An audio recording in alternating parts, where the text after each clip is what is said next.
அந்த இளைஞரோட பேரு சுட்டாமோ யமாகுச்சி. அவனுக்கு அப்போ 29 வயசு. அவருடைய சொந்த ஊரை விட்டு ஒரு 400 கிலோமீட்டர் தள்ளி இருக்கிற இன்னொரு ஊர்ல வேலை நிமித்தமாக பணியில் இருந்தார். சோ அன்று அந்த வெளியூர்ல ஒரு 3 நாள் வேலையெல்லாம் முடிஞ்சு அன்றோடு அவருக்கு அது பணி முடிந்து அவருடைய சொந்த ஊருக்கு கிளம்பணும். காலையில ஒரு 8 மணிக்கெல்லாம் அவருடைய சைட்டுக்கு வந்துட்டாரு.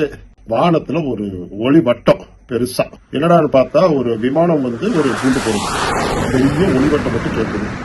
கேட்ட உடனே இவரு என்ன பண்றதுன்னு தெரியல.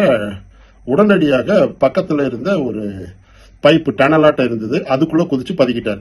அதுக்கப்புறம் கொஞ்ச நேரத்துல மெதுவா அந்த புகை மண்டலம் எல்லாம் விலகினதுக்கு அப்புறம் எந்திரிச்சு பார்த்தா அவருடைய முகத்திலையும் கையிலையும் நிறைய நெருப்பு காயங்கள். அவர் கூட வேலை செஞ்ச என்ன 2 பேரும் உயிரோட இருந்தாங்க. சோ அவங்க 3 பேரும் அன்று இரவை கஷ்டப்பட்டு கழிச்சாங்க. அடுத்த நாள் காலையில நேரத்துல ரயில்வே ஸ்டேஷன் போனப்போ லக்கிலே அப்பதான் ஒரு ட்ரெயின் அவருடைய சொந்த ஊருக்கு புறத்து போகுது அப்படின்னு தெரியுது. இந்த ட்ரெயின்ல ஏகப்பட்ட கூட்டம், எல்லாரும் அடிபட்டவங்க. இவரும் ஏறிட்டாரு. சோ வண்டி போகுது. அன்னைக்கு சாயங்காலம் அவருடைய சொந்த ஊருக்கு போய் சேர்ந்தது. அடிபட்டதை பார்த்துட்டு அவங்க மனைவியும் அவங்களுக்கு ஒரு பையனும் அவங்களாம் அழுகுறாங்க. இருந்தாலும் மனசை தேத்திட்டு அடுத்த நாள் காலையில டாக்டர் கிட்ட போறாங்க. அவருடைய கிளாஸ்மேட் தான் டாக்டர். அவருக்கே அடையாளம் தெரியல. இவருக்கு அந்த அளவுக்கு முகமெல்லாம் கருகி இருந்தது, கையில எல்லாம் நெருப்பு காயம் இருந்தது. அவர் அதை கிளீன் பண்ணி இன்ஜெக்ஷன் போட்டு டேப்லெட் எல்லாம் கொடுத்துட்டாரு. வீட்டுக்கு அன்னைக்கு ஒரு நாள் மட்டும் ரெஸ்ட் எடுத்தாரு. அடுத்த நாள் காலையில மறுபடியும் வேலைக்கு போயிட்டாரு. வேலைக்கு போன இடத்துல அவருடைய சூப்பர்வைசர் கேட்டாரு, என்னப்பா நீ ரிப்போர்ட் கொடுக்க மாட்டேங்கிற, இந்த ஊருக்கு போய் டெபுடேஷன்ல போடையே 3 நாள் இருந்தியே, என்ன நீ ரிப்போர்ட் கொடுப்பேன்னு பார்த்தா மூஞ்சி மூலையெல்லாம் பேத்துட்டு நிக்கிற அப்படின்னு சொல்லி கேட்க, இவர் சொன்னாரு, சார் ஒரு அமெரிக்காக்காரர் குண்டு போட்டான் சார், ஊரே பஸ்பமாயிருச்சு, நான் எப்படியும் தப்பிச்சு வந்துட்டேன். ஏன்னா ஒரு குண்டு போட்டா ஒரு வீதி அல்லது 2 வீதி ஒரு ஏரியா டிஸ்டர்ப் ஆகுது, ஊரே காலியாச்சுன்னு கதை விட்டுட்டு இருக்கிற, கேட்கறவன் கேட என்ன சொல்லுவியா அப்படின்னு ஒரு சூப்பர்வைசர் ரொம்ப நக்கலா பேசினார். இதை பேசிட்டு இருந்தது ஒரு 10 மணி வாக்குல. 11:15 வாக்குல 2வது குண்டு இவங்க பேசிட்டு இருந்த அதே ஊர்ல மறுபடியும் விழுகுது. இந்த முறை அவர் கீழே விழுந்து தன்னுடைய காதை பொத்திட்டு படுத்துட்டாரு. கொஞ்ச நேரத்துல எல்லா கட்டடங்களும் சரிஞ்சு விழுந்துருச்சு. எழுந்து அவசர அவசரமா ஒரு வீட்டுக்கு ஓடினாரு. தூரத்துல இருந்து பார்க்கும்போது அவர் வீடு இடிஞ்சு கிடந்தது. தன்னுடைய மனைவியும் பையனும் பிழைச்சிருக்க வாய்ப்பே இல்லைங்கிற அர்த்தத்துலதான் போய் பார்த்தாரு.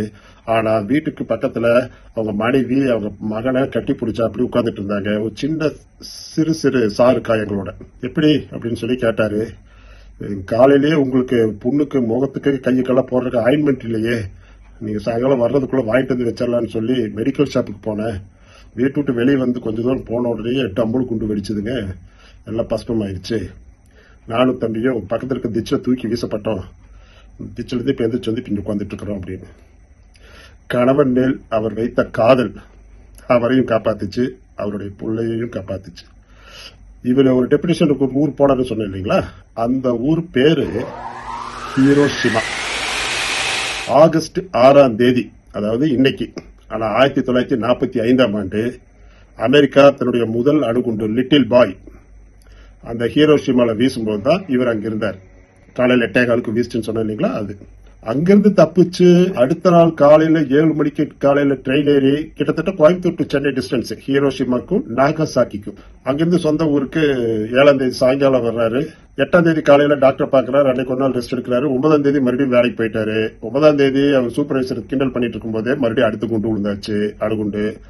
அதுலயும் மனுஷன் பொழைச்சாரு, அவர் ஃபேமிலியும் பொழைச்சது.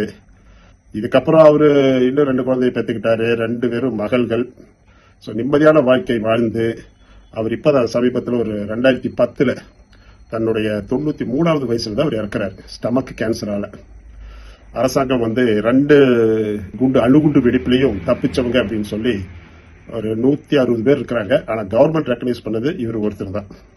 இவர் பேரு சுட்டாமோ யமாகுச்சி.